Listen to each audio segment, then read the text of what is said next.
Bulletin में रुक करेंगे अब बिहार की खबरों की ओर। बता दें, बिहार के पश्चिम चंपारण जिले के बगहा से न्याय की एक बड़ी खबर सामने आई है। यहां की एक अदालत ने नवविवाहिता नेहा कुमारी की निर्मम हत्या के मामले में ऐतिहासिक फैसला अब सुना दिया है। नेहा का कसूर सिर्फ इतना था कि उसने 2 जुड़वा बेटियों को जन्म दिया था, जिससे नाराज होकर उसके पति और ससुर हैवान बन गए।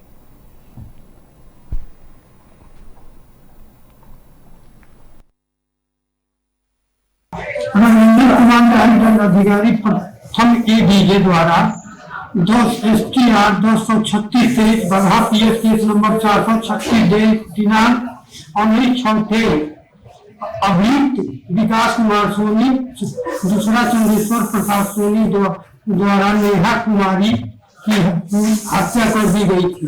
इसमें राजीव कुमार सोनी लड़की के भाई द्वारा अंकित किया गया था, जिसमें न्यायालय ने 2 अभियुक्तों को दोषी पाते हुए आजीवन कारावास तथा 50,000। रुक करेंगे अगली खबर का। बिहार के बगहा से एक ऐसी सनसनीखेज खबर सामने आई है जिसने पुलिस प्रशासन को भी हैरान कर दिया है। बता दें, चौतरवा थाना क्षेत्र के अहिरवलिया गांव में बीते 1 फरवरी को बरामद हुए विस्फोटक के पीछे किसी आतंकी संगठन का हाथ नहीं है, बल्कि एक साजिशी पड़ोसी का दिमाग निकला है। जी हां, दरअसल पुलिस ने इस पूरे मामले का खुलासा करते हुए मास्टरमाइंड दिव्यांशु राव को गिरफ्तार भी कर लिया है। साथ ही जांच में यह भी पता चला है कि दिव्यांशु ने अपने पड़ोसी नीरज राव को पुराने विवाद में फंसाने के लिए कर्नाटक से विस्फोटक मंगवाए हुए थे।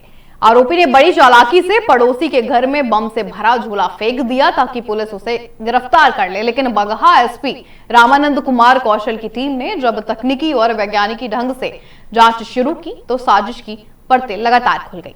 पुलिस के मुताबिक इस साजिश में आरोपी की मां भी शामिल थी। फिलहाल पुलिस ने मुख्य आरोपी को जेल भेज दिया है और मामले की गहनता से अभी भी जांच जारी है।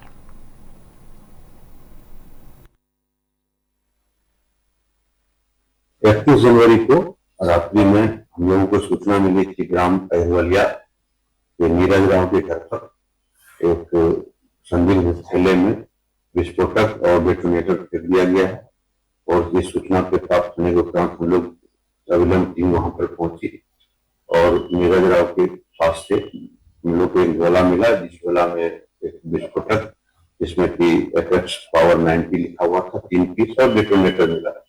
बाद में हम लोग विधि पूर्वक उसकी प्रक्रिया करके उसको विनष्ट किए और इस घटना की संवेदनशीलता को देखते हुए हमने तुरंत SIT का गठन किया और 48 घंटे के भीतर ही हमने घटना का उद्भेदन किया और उद्भेदन के उपरांत यह बात सामने आई। उसी का एक पड़ोसी है दिव्यांशु राव केशर भुवनेश्वर राव, एक अपराधी प्रवृत्ति का लड़का है जो कि अक्टूबर महीने में आर्म्स एक्ट के केस में जुड़ गया था और दिसंबर में वह छूटा था और उस समय से ही इसको यह ऐसा महसूस हो रहा था कि उसके पड़ोसी के द्वारा ही पुलिस को सूचना देकर के। रुक करते हैं अगली खबर का। राष्ट्रीय शिक्षा नीति 2020 को धरातल पर उतारने के उद्देश्य से पटलिपुत्र सहोदय स्कूल कॉम्प्लेक्स ने संत माइकल हाई स्कूल में, आपको बता दें, द क्यूरियोसिटी टॉक का सफल आयोजन किया है।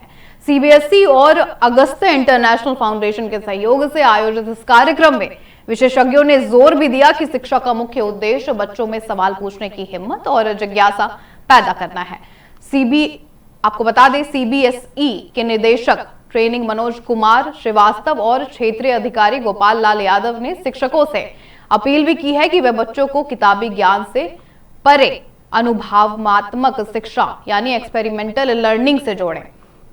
साथ ही आपको बता दें, अध्यक्ष डॉक्टर राजीव रंजन सिन्हा ने यह भी कहा कि बच्चों के सवालों को अनुशासनहीनता ना मानकर उन्हें नवाचार के लिए प्रोत्साहित करना ही विकसित भारत की नींव है। Through experiential hands-on learning. So Agastya basically is an organization working on sparking curiosity, nurturing creativity, instilling confidence under a broad umbrella of care through experiential hands-on learning. So we have 3 important words. The mantra is to what we call it as to spread the experience of aha and haha. where awe is the wonder and excitement. When the learner gets into something very different, the ascharya, right? When the ascharya is sparked, there is a sense of wonder, and we call it as the awe. Once the awe is sparked, there are a lot of questions in the learner's mind.